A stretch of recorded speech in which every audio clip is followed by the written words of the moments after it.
Greetings. My name is Charles Noel. Many of you might know me as Archetyp. I'm going to use this little treat here in the background to give a little demo on what's new and happening in Live 9. So let's go ahead and take a rewind on this and figure out how we got to this point.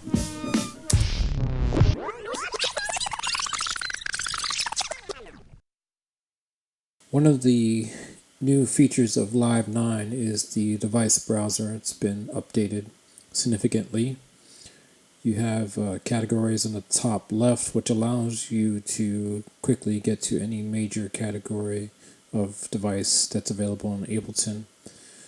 Below that, we have places, which allows you to get to your live packs and your individual folders that you have your own personal sounds in. One of the good features about this is that you can add your own now and have as many as you need. So now I'm going to go through my sounds quickly just to find something to get this project started. I'm just creative freestyling for the moment. I'm not really thinking too much. Just whatever grabs my mind. I think this one here sounds good. So I'm going to bring it in. Nice crispy breakbeat.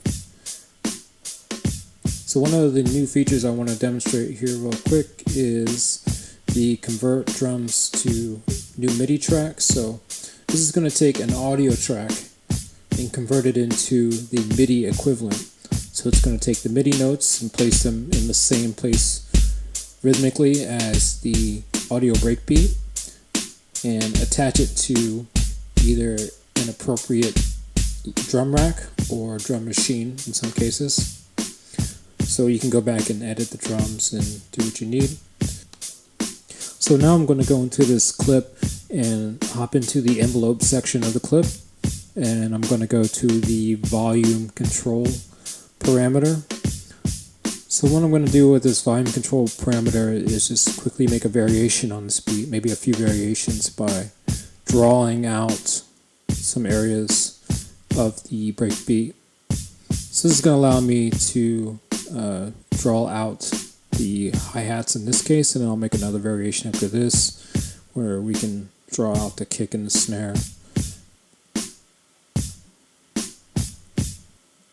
So I'm just duplicating the clip, changing the color just so it's obvious which one I'm in, and then redrawing the volume envelope. So once again, this is just making it so the volume gets turned off wherever I draw a line down at the bottom. Kind of turns the volume of the clip down to basically off. So I'm hearing a little clipping, so I need to go in and do some micro editing. So I'm just going to zoom in and tighten things up. I'm kind of visually seeing that this breakbeat is a little off timing wise. Sometimes it's a good thing and you want to kind of keep the human funk and swing, but I'm noticing here in the beginning that we need to correct where this audio is starting just to make sure that things start on time. So I'm also thinking as I'm saying this that I need to go back and probably re-render my drums to MIDI track after I adjust the beginning of this breakbeat here. So let me take a look at these other ones real quick.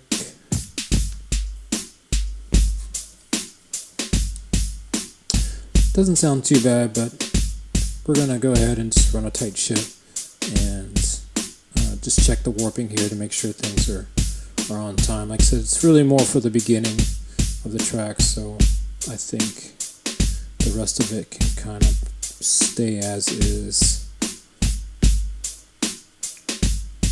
So yeah, I think I need to re-render my drums to MIDI. So I'm going to delete this right quick. Go ahead, right click, convert drums to MIDI track.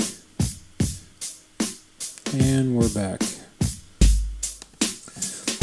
Okay, so now let's go ahead and use this same idea of converting an audio track into MIDI, and let's do it into a melodic element, but we're going to use the drums.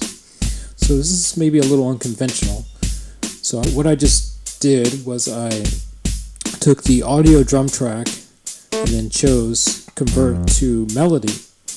So what Ableton did is analyze that audio and gave me some tonal information about that audio. So you can see I got a very simple MIDI riff here, 2 notes. So I'm going to use this simple extracted MIDI information and create something a little more elaborate and maybe musical. So we're going to use MIDI effects and some of the new Max Live effects to kind of get me to that more musical sounding place here. So we're going to take 2 notes and turn it into something special. Let's go ahead and grab the chord function, which is one of the MIDI effects in Live. This is of course a existing MIDI effect from previous versions of Live. It's not new, but it's going to help us get where we want to creatively. So after this chord function here, I think I'm going to grab the arpeggiator. The arpeggiator is another MIDI tool that will allow us to play incoming notes in a sequential order. So you can also choose random, which is what I'm going to choose. I'm just going to adjust my arpeggiation rate. Here we go. Sounds good. So now what I think I want to do is add a musical element to this that uses the rhythmic elements of the breakbeat. So I'm going to do this by superimposing the rhythm, so I need to duplicate that. And now I'm going to take this duplicated rhythm and I'm going to superimpose a musical element over that. So I'm going to need a very special audio effect for this. So I'm going to dig into my audio effects and let's go down to the vocoder. So vocoder, for those who aren't familiar with it, it's something that allows you to multiply 2 audio signals. So usually you have a carrier and a modulation wave. So in this case, I'm going to use it to have this rhythmic element of this breakbeat and include a musical sound. So one new feature of Live 9 is to be able to browse through synthesizer presets without loading up the synthesizer. So that's what I'm doing here. This allows you to click and hear a sample of the synthesizer preset before you actually load up the synth. Previously, you had to load up the synth, play some MIDI, and then kind of play around with it. So you can now browse through synthesizer presets like you would your own sounds, your own breakbeats, or your own sound sources that you bring in from Ableton otherwise. A vast improvement from the days when you had to load up a synth, play it, load up a sound, just to figure out if it's going to fit or not. Okay, so now what we need to do, now that I've chosen a sound, is to get some MIDI in. So I'm going to duplicate the MIDI from my melody track, and I just need to edit it a little bit to have it a little more sustained. So there's some new buttons here in the MIDI clips. I'm going to use the legato button to basically make all the ends of the notes go till the next note starts. And I think I need to actually duplicate this. And again, I'm using legato just to kind of quickly make the note stretch till the end or the beginning of the next note. Nice.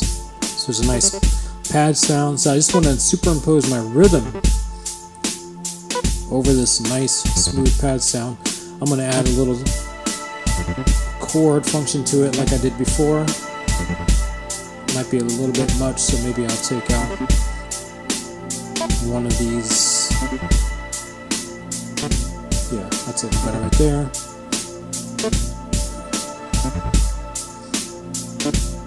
Alright, so now we just need to attach the vocoder to the external sound source and choose channel 5.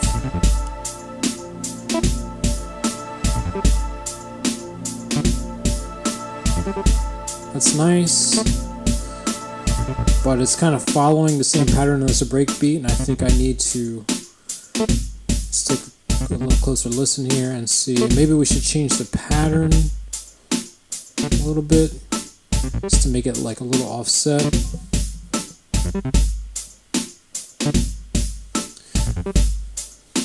Maybe I could even change up the loop a little bit.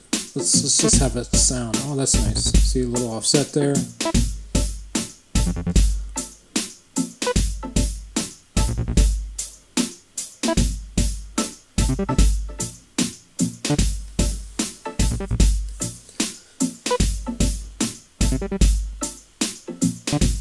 So I think we can maybe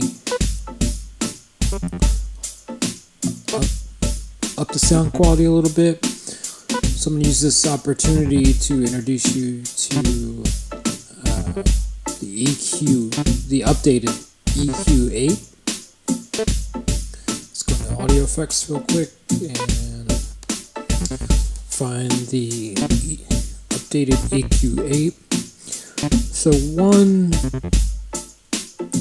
element of the EQ8 that is new is that you're able to see visual feedback of the waveform in real time. This is an awesome update and has been implemented in a few other of the instruments in Ableton, including the gate, compressor, and a few other elements which allow you to see visual feedback of the waveform in real time, even as you affect it, so you can kind of see visually as well as hear it audibly.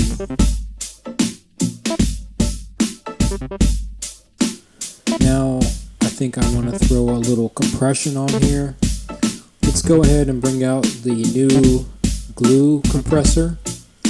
This is new for Ableton Live 9 and is a emulation of sorts of the famous SSL bus compressor, if you're familiar with that analog classic. You'll be very pleased with this. So I'm going to quickly just go through some presets, see if I can get some smoother dynamics.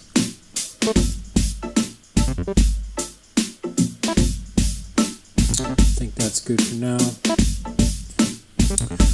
So I think the next step here is to introduce you guys to what's been updated for Max for Live. First of all, if you get Suite, Max for Live is included in Live 9, and you'll find that there's a little better integration with Max and Ableton Live. There are 24 newly designed and refined effects and instruments. I'm going to introduce you to this LFO. This LFO is something that you can use to assign as if you were going to assign anything via MIDI. So anything that's MIDI assignable essentially is able to be controlled by an LFO. You have some great options. You can sync it up as you can most of Live's devices and instruments, or you can have it free roaming. You can also choose from many different waveforms. I've got this sine wave set up here just to control the panning, and I'm going to bring in a second one and allow it to control the send to the delay unit in the return track. So you can see you can choose from different waveforms. I've chosen random for this, so the pattern for opening up the gate to go to the return track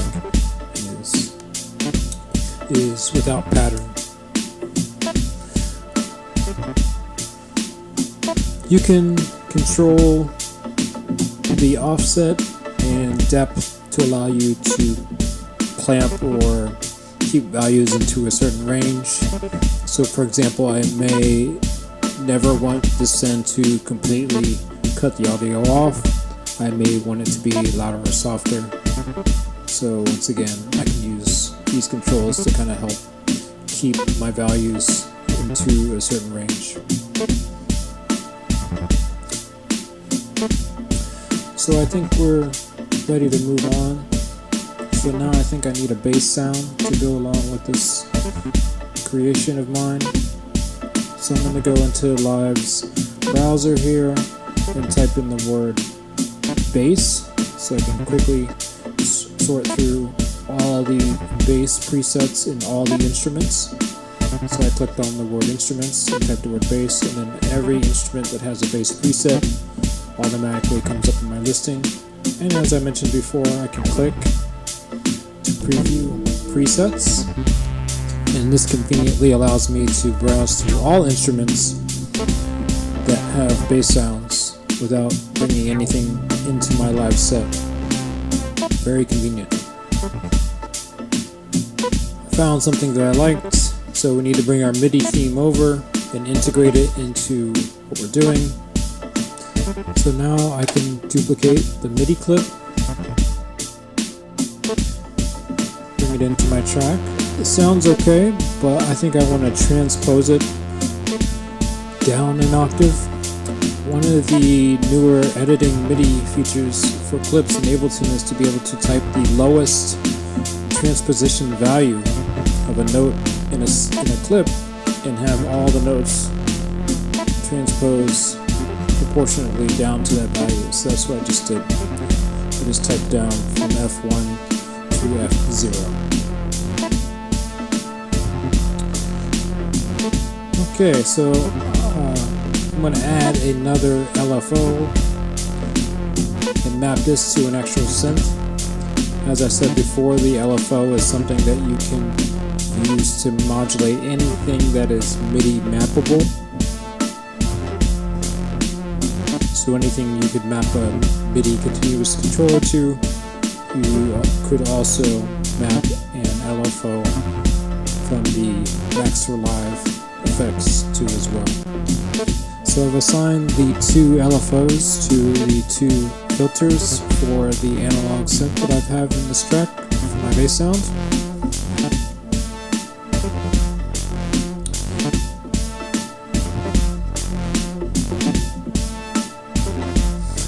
So what I think I need to do next is go back and work on my vocoder rhythm. And I thought of a good idea as I was doing this to be able to manipulate the order of the rhythm that the vocoder is playing. So I need to turn off the vocoder for a second and even turn off the LFO so it doesn't go out to the synths and confuse us.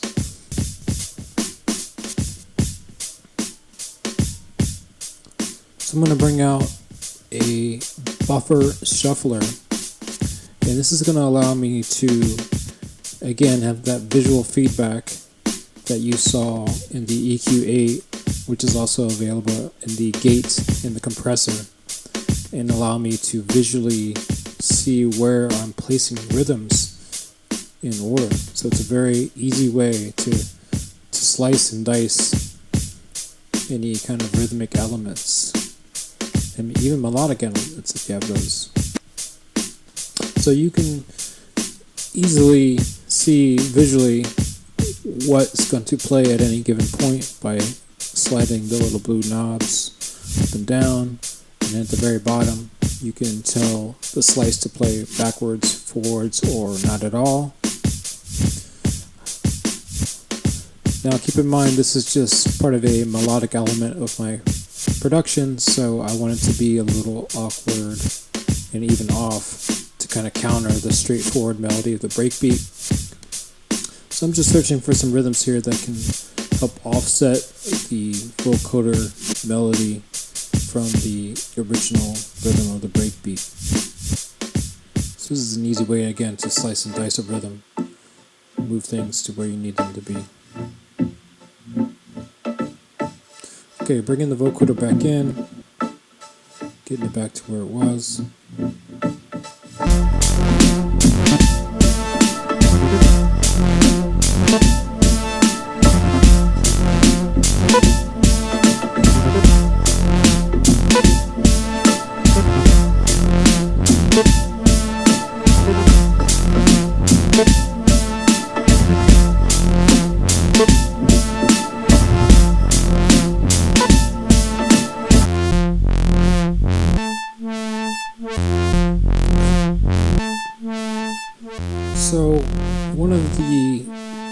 and exciting features of Ableton Live 9 is the ability to draw curves and to edit continuous control points.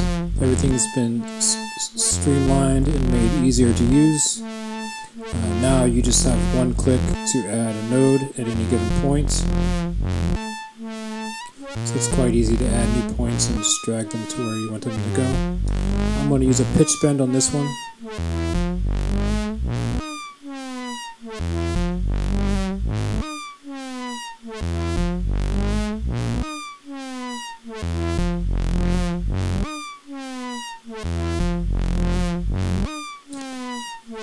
So I'm going to add some portamento to my MIDI here. So I'm just going to drag and edit some of these curves to have the pitch slide into place.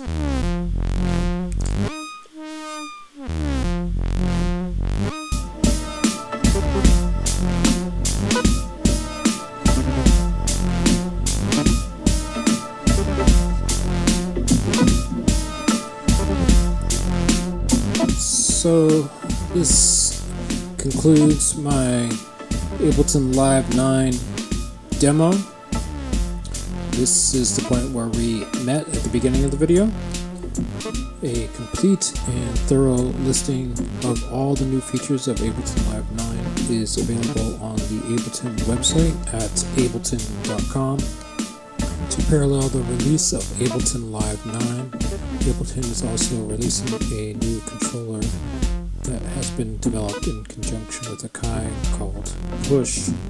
Push is a fully functional MIDI controller that allows you to create, edit, and manipulate songs on the fly. All the details for Push, tech specs, and demonstration videos are also available on Ableton's website, ableton.com. Thanks, and see you next time.